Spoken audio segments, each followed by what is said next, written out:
Life has a way of making God small in our eyes. We go through painful times, or we get busy and focused on the details of life, or we become overly impressed with ourselves and think that we are in fact the center of the universe. There are many things that can make God seem small, and at the same time can often seem to make us big. Now, this is not new. It started in the garden. Adam and Eve were no longer satisfied with their position in life. They wanted their eyes to be opened and be, quote, be like God, knowing both good and evil, Genesis 3:5. God became small because their sin made them think they were big. If there were any passage in the Bible that asserts the bigness of God, it's the story of creation in Genesis 1. So often we get caught up in the controversies surrounding this chapter that we don't see the bigger picture. Whatever else we believe about creation, Genesis 1 is there to teach us about the vastness and the power of God and our role in His creation. Genesis 1 begins by asserting that God is the sole creator of everything. He stands above creation, separate from creation, and sovereign over all creation. And then in the first 3 days, He takes what is uninhabitable and makes it habitable. In day 1, He merely speaks and separates light from dark. This is ultimate creative power. His words form matter and time and space. In fact, He's so powerful that He creates light without a sun. In other religions, the sun god was generally the most powerful. But our God doesn't need the sun or the stars to create light. He merely says the word. Notice also that God's creation is orderly and purposeful and good. Compared to the ancient creation myths, this must have been a breath of fresh air. In day 2, He creates a sky, separating the clouds from the seas. In day 3, He separates the seas from the dry land. And at the end of each day, God pronounces it good. You have to pause at this point and stand back and ask yourself, if the God that you and I serve is the God of Genesis 1, is this how we see God? Or have the issues of our life shrunk Him down?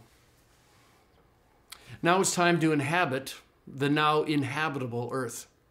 In day 4, God puts the sun and the moon and the stars in the sky. I love how some of the Bible versions punctuate the second half of verse 17. The NIV simply writes, He also made the stars.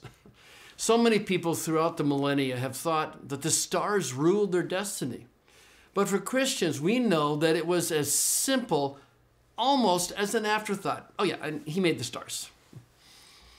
In day 5, God made animals to inhabit His sky and His earth. But He not only created them, He created them with the ability to reproduce other plants and trees and birds and animals, each according to its own kind. In other words, giraffes give life to new giraffes. Well, what's the point of these first 5 days? Well, the point is that there's only one God. He was before time. He created all things, and He is sovereign over all that He has made. He's the king. He's the boss. This is why the first and most important commandment is, you shall have no other gods before me, Exodus 23. God will not share His glory, His place of preeminence with anyone or anything. Now, because this is the key point of Genesis 1, it should come as no surprise that it's the center of the world's attack. The world, and by that I mean the people in the world, want to believe that they hold the key to their own existence, that they're not answerable to anyone, and that we are the proper object of our worship. The world looks at the heavens and sees nothing but stars. But followers of Jesus Christ see something different.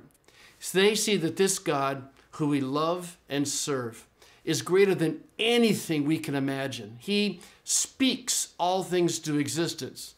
He is sovereign over absolutely everything. He's wise beyond anything we can possibly understand. And He is worthy of being pursued with every ounce of passion in our body and spirit.